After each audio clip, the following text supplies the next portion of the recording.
Alrighty, it is a lovely, bright, sunny day outside. I think the sun's up there somewhere. Very bright. A little bit warm, but not too bad. I want to talk today on something that some of you may not agree with, may not understand, may have a different view on, or may likely just go straight over your head. And I sort of expect a bit of confusion in the comments, but I have thought very deeply and read a lot on the subject of the West and why the West is as wealthy as it is, and whatnot. But on top of that, I also see that the concept that I've seen so often in this country, and America suffers a lot of hatred from the same idea that the American way is the only way. And here it's like the white way is the only way, or the British way, you know. It's colonialism sort of thing. It's, so I'm going to talk on why necessarily the white way isn't the right way, but why it has been so successful. To really put it in a nutshell, it's not that the white way is not the right way, it's the right way for white people, but not necessarily black people. Now keep in mind that where I grew up in Western Australia, you know, there were some towns there, more than half the population was Aboriginal.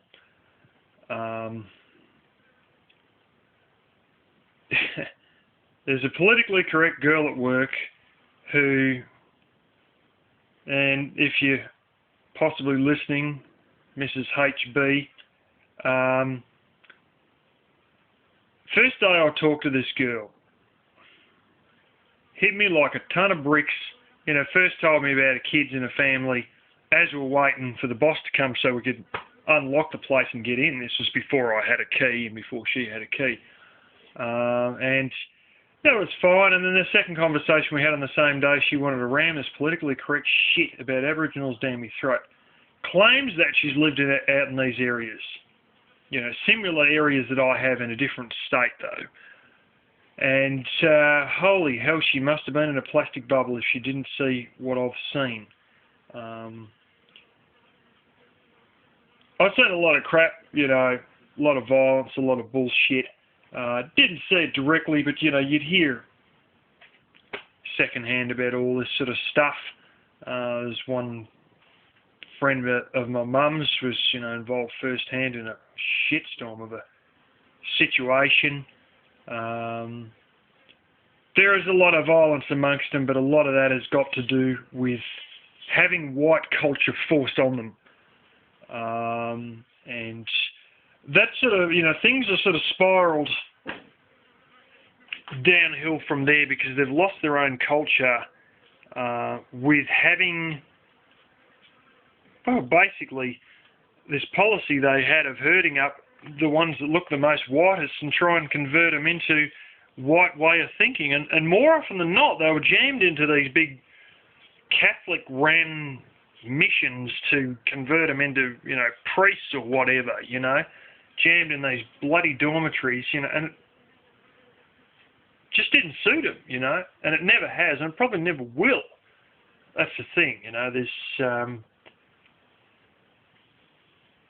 it's the way it is, you know, these people have sort of, first of all, it started like this. They used to work to barter stuff, going back in the 60s. Proud, independent people. Sure, they went to the voting polls and their vote only counted for half a vote. Hey, at least they gave them some recognition, even if it was only half a vote. The idea was they could only sort of, you know, they could choose to be in white society half the time or their society half the time. And, you know, they may not even be a part of the whole white society and white paradigm. So we'll just assume that they're in each side half of the time and then give them half a vote. And that mightn't sit with you, but the truth of the matter is a lot of these people back in the 60s and that just used to go what they call walkabout, which is the thing which it's so strong in them it's almost like an instinct. And it's like moving with the seasons, almost like migration of birds. They have this urge to get up and walk, and they will walk for like frickin' 18 hours straight, you know, or sometimes even more. They usually walk all night and all the next day, and then finally stop walking and, you know, settle down for a little bit, you know, and they may move on again. But the fact of the matter was that unions in the 70s got involved. Now, in case you don't know it, and I've seen the whole debacle on TV play out with a video rental store, and this guy used to hire university students to work at his DVD rental store. And quite simply, business wasn't too good, and it really wasn't that great when these guys would sit there with 10 people in a line waiting to get out these DVDs, and they'd be sitting there talking to the front customer, waffling on about all their opinions of global warming and all this shit, and the guy said, I cannot afford to keep paying people to stand there talking to customers. Well, there's a whole stack of other customers, and we just ain't getting shit moved, and I'm going broke, basically. So what he done was he done a deal with them and said, look, I'll give you a certain amount of rentals per certain amount of hours you work. Unions went fucking berserk over it at the front of his place and everything like this, and he didn't know, but he was trying to barter a deal. But the union thing is you got to pay people money. The same thing happened with Aboriginals up in these areas where originally they used to work for a barter of meat, flour, axes, blankets, fuel for their vehicles, whatever the hell else that they bartered out. And it was good and it all worked well. But there's one big intrinsic thing with these places in the outback. You would be absolutely flabbergasted at the lack of stuff available. I mean, it's the outback. Like, it's just like, it's the fucking middle of nowhere. Literally, it's the middle of nowhere sometimes. And the only thing you can get in any abundance, believe it or not, is beer. I mean, like, you would not fucking believe it. This guy I work with, his mate went up to start a mine. He worked on a team to start roads or something like that to get a mine underway. They took up 4 shipping containers full of beer. And it seemed more important that the shipping containers of beer got there, and they were actually sent there first before the tools. And if we missed a tool, it doesn't matter, we'll improvise. But they couldn't miss the beer out.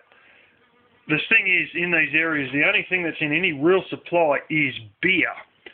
And there's a bit of overpriced diesel. It's about 3 times what you pay down in the south down here.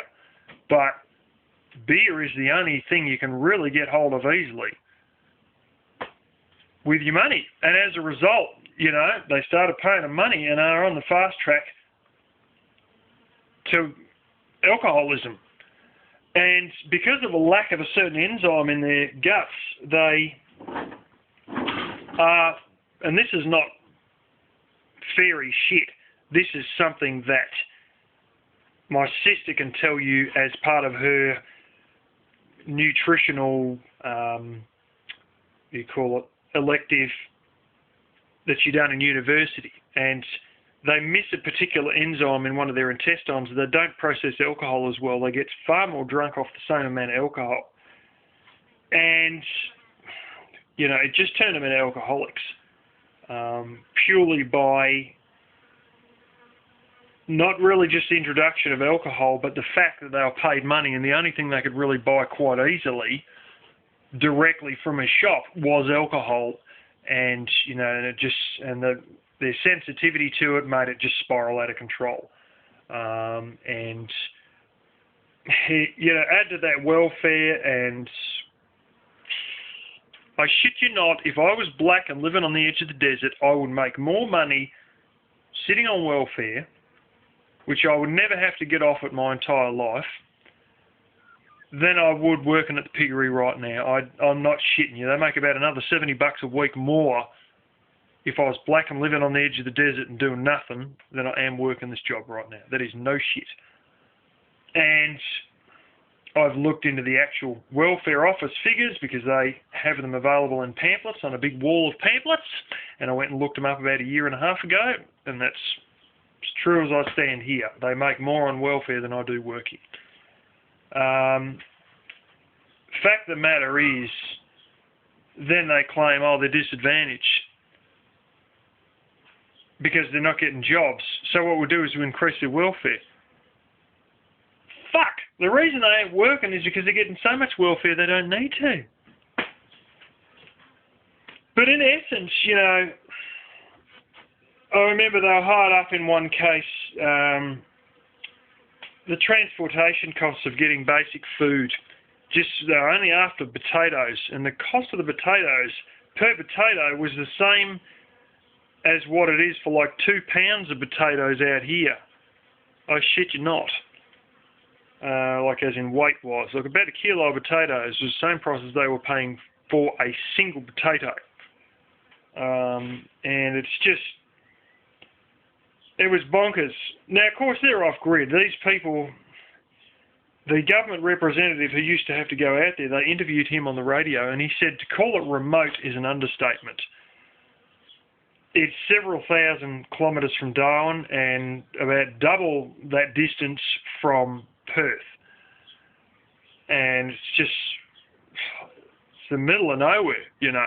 And the fact of the matter is that these stupid, bloody, politically correct dickheads back in the capital couldn't see outside of their own life to save their fucking life. These guys are out there off-grid. I don't even know if they had a phone, and if they did, it was probably a satellite phone. A lot of these guys run off radios. HF radio, high-frequency radio, not CBs, HF. And some of them do run off CBs, but they've got bloody big towers for it. And essentially, you know, they're living off with generators if they need power, and it's, you know, she's off the grid because it has to be, because it is so far out in the middle of nowhere, it's not funny. And these politically correct dickhead politicians decided that to make life easier for them, what they were going to do was they were going to subsidise their power bill and their phone bill. Yeah, okay, that's not going to help when you're off the grid. And it may help if they've got a satellite phone, but like straight over their fucking head, you know. I see it in this country, it doesn't extend so much necessarily to the white way as the right way. It's the city white yuppie way is the right way. And you come to places like this out here, and, you know, like, I'm not that far from the capital, really, you know, yet they cannot understand living off grid. Just doesn't make sense. It just, they cannot compute. I remember a boyfriend of my, a cousin of mine, who could not compute that we didn't live in a suburb. And, you know, I heard someone make excuses. I wasn't there for the actual conversation, but from what I heard later, that was pretty much what it was. And somebody made excuses. Oh, I couldn't understand, you know, what town we were in or whatever. It was almost, from how I heard it the first time around, before people started making excuses for him, sounded like he literally did not understand that there are small towns in between cities or something like that. It just, like, the shit you come across is unbelievable. But back to the whole white way is the right way. The white way is the right way for white people, you know. And in the early days of India, the British East India Company,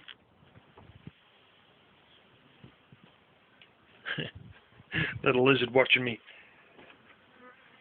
Before India became part of the British Empire, it was sort of, the British East India Company was in there, and they didn't rock the boat very much. And if you know the history of it all, then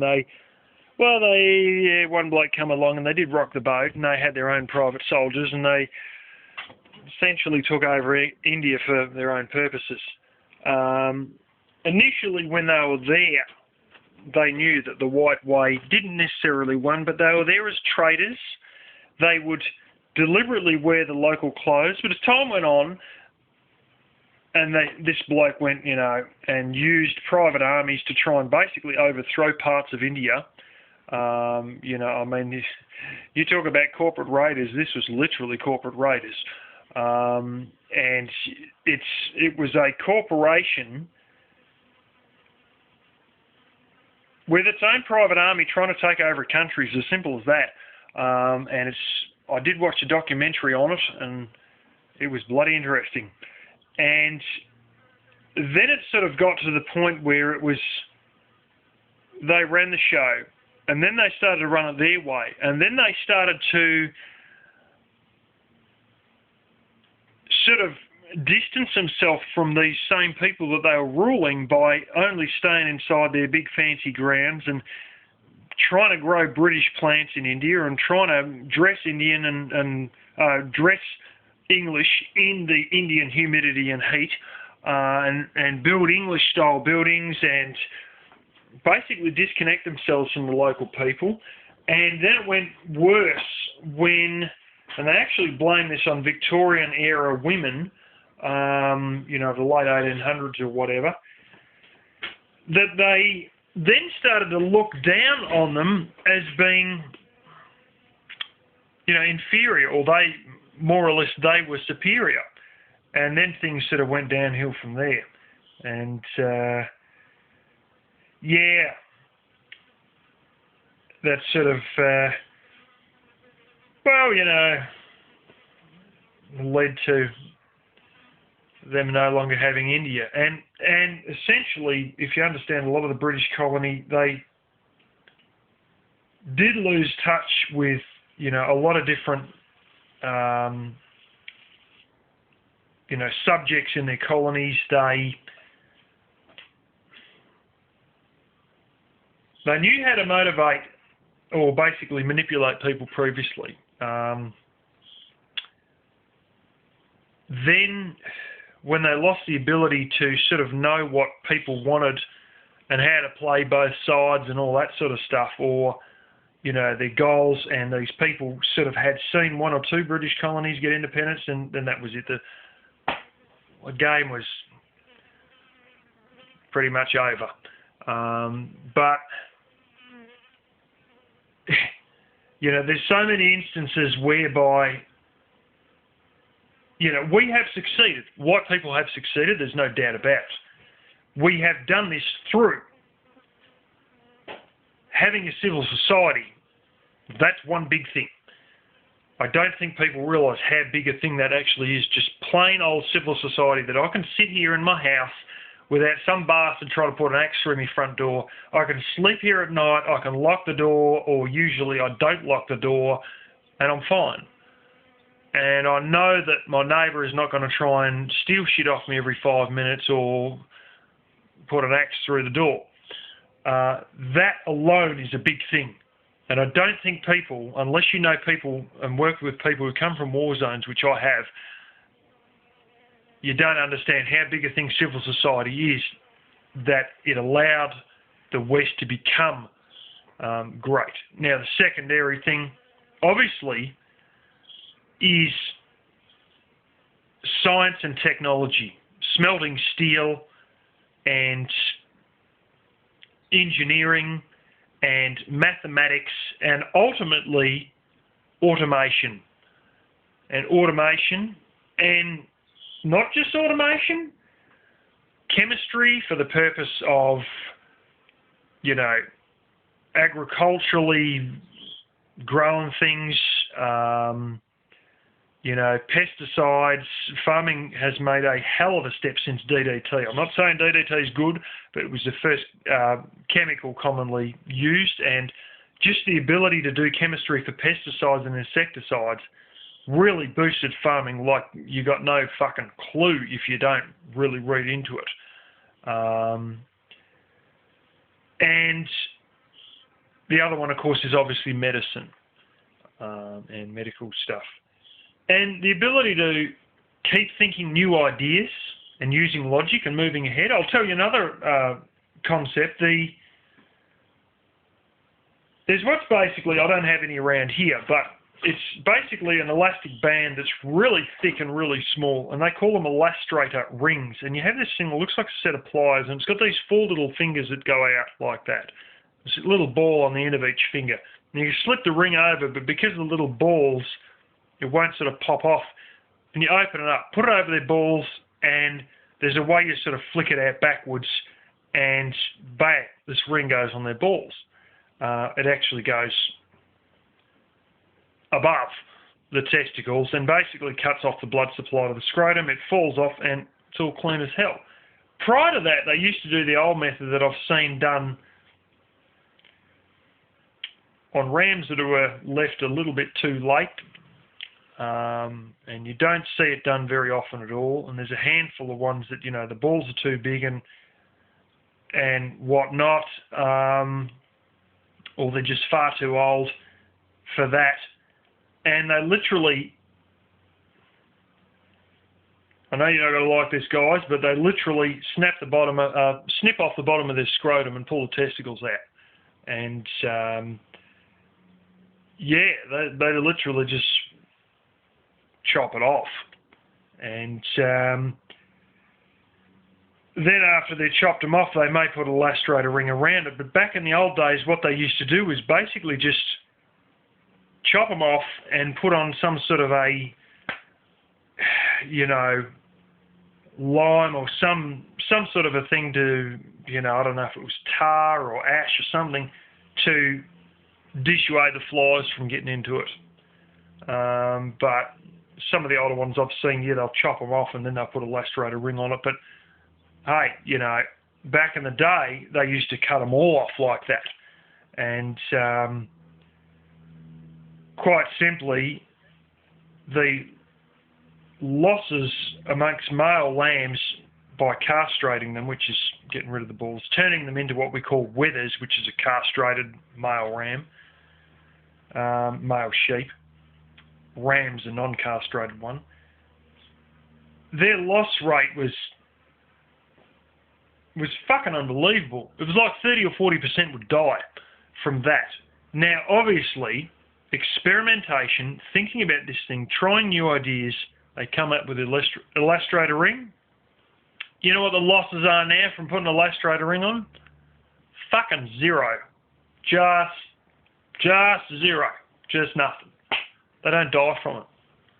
I've seen some that were done a little bit too late. They're like, sitting a bit funny, but I know where they're coming from with that. But this is a thing. You've gone from losing 30%, maybe even 40% of all the male sheep that you castrated to losing none.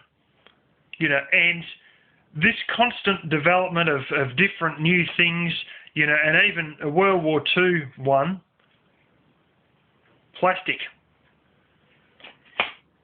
There was Bakelite beforehand, but as my dad's great uncle who died last year said, plastic was, really speaking, plastic was an invention of the war, as in World War II. This ability to do all this advanced shit and think logically, and sometimes throw away traditions, but not always, because I know there's too many people out there still doing some bizarre British traditions.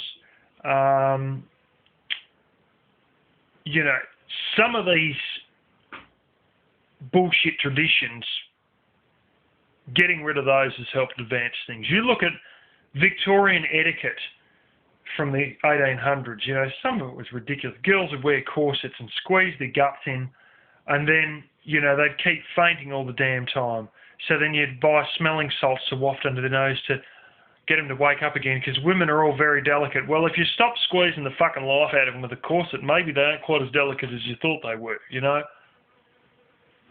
Weird shit like that, And I take it one further, and I and many other Australians have got past the idea of having a whole stack of knives and a whole stack of different, 2 or 3 knives,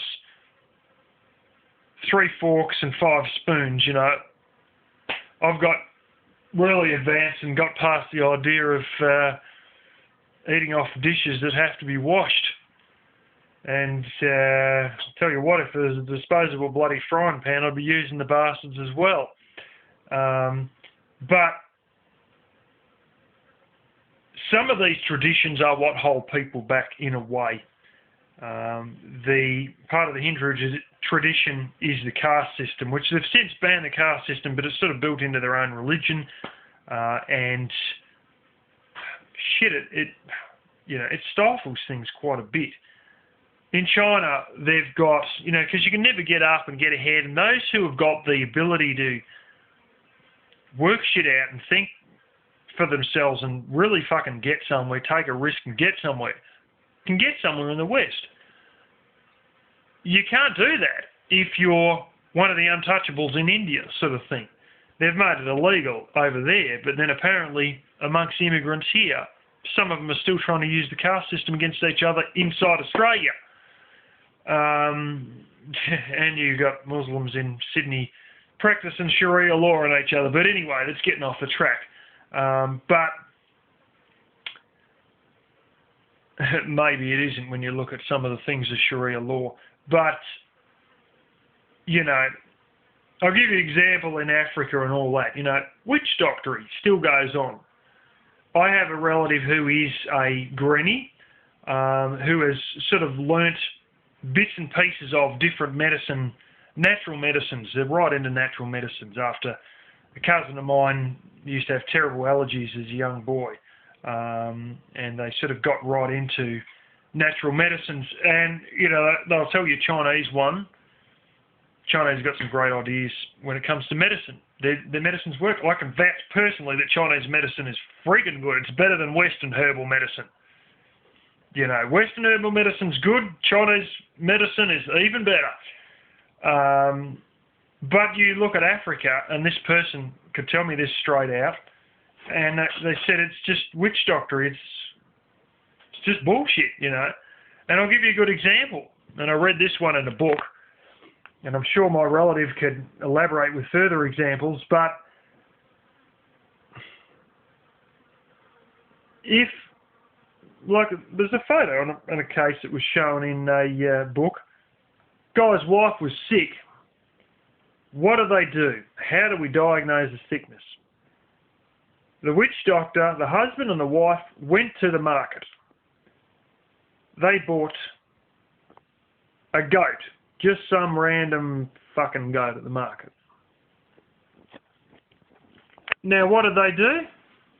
Took the goat back to their house, and the witch doctor goes and kills the fucking thing, cuts it open, and then gets a couple of sticks and drags the guts out on the ground, and then rifles through the intestines of this goat, and keeps flipping and turning these intestines of this goat over in the hot sun, and then he's going to come out with a diagnosis of what's wrong with this dude's wife. It wasn't even their goat. I can understand if it's something like, your pig's coughing like fuck, you've got the flu, guess what, Link, you've got swine flu. I can understand that with diseases that are transferable between animal and human, of which there aren't a great deal, but, I can understand that. But this was some random goat they didn't even own. It's just, some of these traditions are just horseshit. And some people say the same about religion, but other people say that religion, gives people hope. But, I really think that some people, like some cultures, just don't fit into other cultures. And I have sort of got a bit of an inkling that I used to know somebody, right? There's something like about a quarter Aboriginal. Yeah, they are. They're a quarter Aboriginal. And they were left at the hospital and ended up in a children's home. And when they were only a few months old, they were adopted by a rich white family.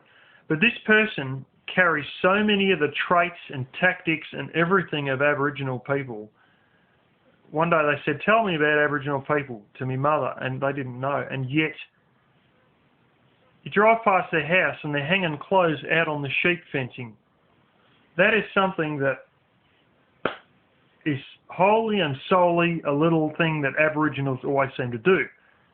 They don't hang clothes on the clothesline. Fuck that. You got a perfectly good sheep fence. They hang it on the sheep fence.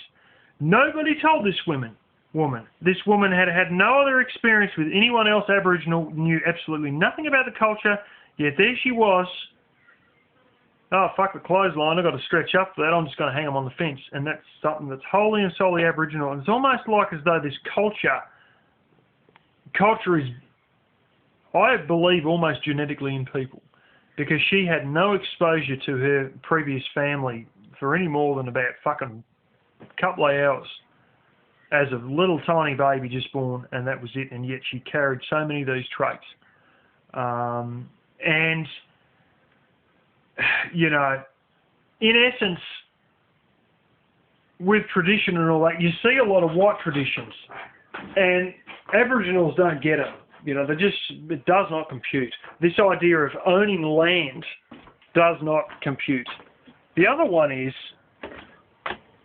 working. You work your guts out for a high standard of living, and they say, well, fuck that, I'll go with a low standard of living and just take what I need, not, you know, all this other stuff. It's funny, to them, having a brand new car, like you could give them a brand new air-conditioned Mercedes-Benz, and I saw this lack of materialism as a kid. You could give them a brand new Mercedes-Benz that had air conditioning, and there was no difference from an old friggin' GM with 5 people in the front, you know, 25, 30-year-old GM, like a Kingswood, as the old ones I used to see them with as a kid. They're going to have this car, you know, 20 years old, 5 people in the front seat. The back tyres are as flat as bloody pancakes, and the exhaust pipe is inches off dragging on the ground. And that's just as good to them as an air-conditioned Mercedes. You know? And it's like, they're just so non-materialistic, it's hard to even explain it, you know. The anomaly of it is, at the same time, you've got these politically correct idiots trying to throw money at them, and they're just so non-materialistic. It's just like... But see, this is the thing. Politically correct people think that, well, you know, they should be able to live a standard as good as we do, and they're disadvantaged if they're not living in suburbia with a all-right house and a reasonably new car, and that's what we have. So that's what we want for our life and what we have. So that's what they want, and they're not getting it. So we've got to pretty much give it to them. And the dirty little secret is they can actually buy a car, and so long as they get it on finance and make the first payment, the government will actually pay all the other payments and pay the car out fully. My mum's friend only managed to make 3 payments, and the government pay the rest out like that out of a slush fund they've got, which is a secret. And you're not supposed to yell that too loud because that would be racist or something, I don't know. But there's another guy I worked with, his friend used to have a new car every 5 years. And all they would do is just buy it off the Aboriginals within 6 months of them having it paid out for by the government. They're trying to close up those sort of scams so white people can't take advantage of the same deal by getting their black mate to sell them the car. Anyway, getting off the track here. A lot of this stuff of trying to pour all this stuff out to them by politically correct people is the concept that black people want what white people want. And it's not. It's bullshit. Black people do not want what white people want.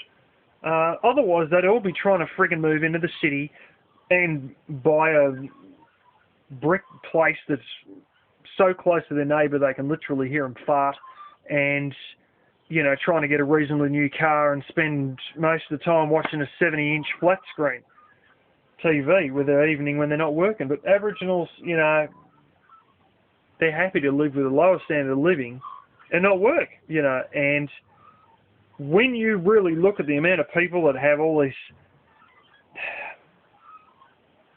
like, arguments with marriages, the biggest thing that breaks up marriages is arguments about money. And, you know, you look at people who work their guts out and then get burnout and stress disorders and stuff like that. I, at one point there, was working more than 80 hours a week. I didn't get burnt out, and I'm fucked to know how I didn't get burnt out, because when I was doing this house up, I spent so long here doing it non-stop at one point that I had a day there I just couldn't compute. My mind, my ideas just would not come together, and I was getting nothing done because I was just so overdone on the same thing that I was basically getting burnt out from lack of doing anything except working on this place 12 hours a day, and Aboriginals never have any of those stress problems, never have any of those money worries, never have any of those disorders. So then it really begs the question, is the white way the right way? I honestly believe no. I think the right way is actually a mix of white people's way,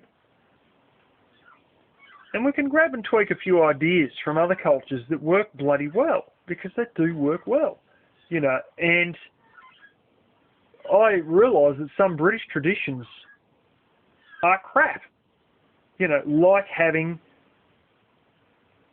5 spoons and 3 forks and 2 or 3 knives, or doing dishes. Everything's got to be done with dishes, and we use multiple dishes as well. I'll give you an idea.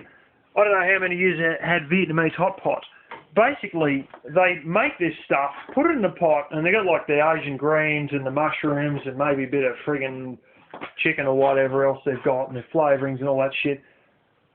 And they cook the food in the pot, and then you literally have it served to your table with like a bamboo mat, and the pot's just plonked on the bamboo mat, and you eat it straight out of the pot.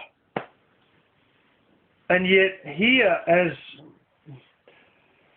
a white person, there's so much fucking cutlery, it's ridiculous. You transfer it out of you watch some of these cooking shows. Look, they'll cook one fucking meal, they'll go through 4 pots and 3 frying pans. Fucking hell! And yet, Vietnamese will cook something that tastes just as good, and they eat it out of the same pot they cooked it in. And there's one pot. And they don't have, 3 frying pans, 4 pots, and 1 plate to wash at the end. Some of these ideas, the white way is not the right way. There are some things that are terribly brilliant, and the fact that we can get stuff and make things float financially, as in,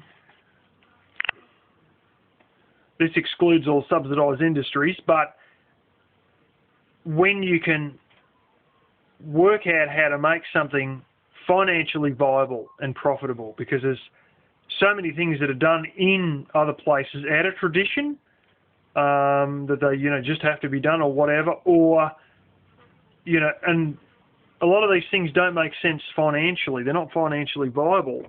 And that is one of the biggest, bring downs, with a lot of things that white people did get right. But then again,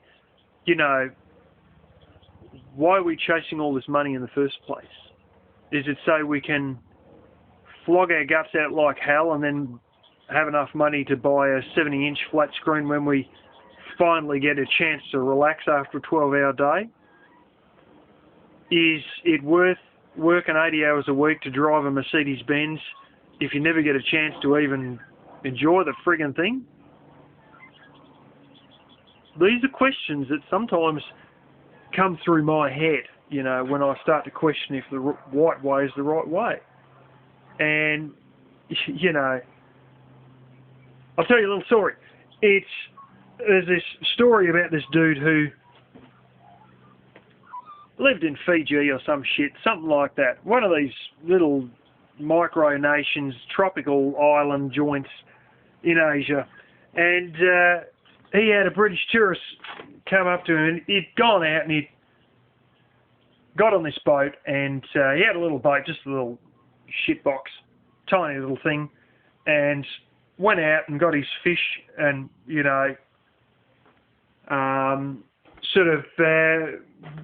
got a few fish, come back and was cooking them up. And this British tourist came along and told him all about all the things he could do. What he should do is use nets instead, and then he should have, boats, and then you could have larger boats, and you could work your way up and this and that, and with political lobbying you get more fishing rights, and then, with diesel boats you'd be able to go right out to sea with them, and not just, you know, close by. You could go right out, and this and that, and okay, yeah, rightio. So what would I do after that? And he just kept up with the phrase, so that sounds great, what would I do after that? And then you'd have all this money and blah, blah, blah, and then at the end of the day, everybody else would be working for you and all that. Okay, yeah, so what would I do with all that money? What would be the point of that?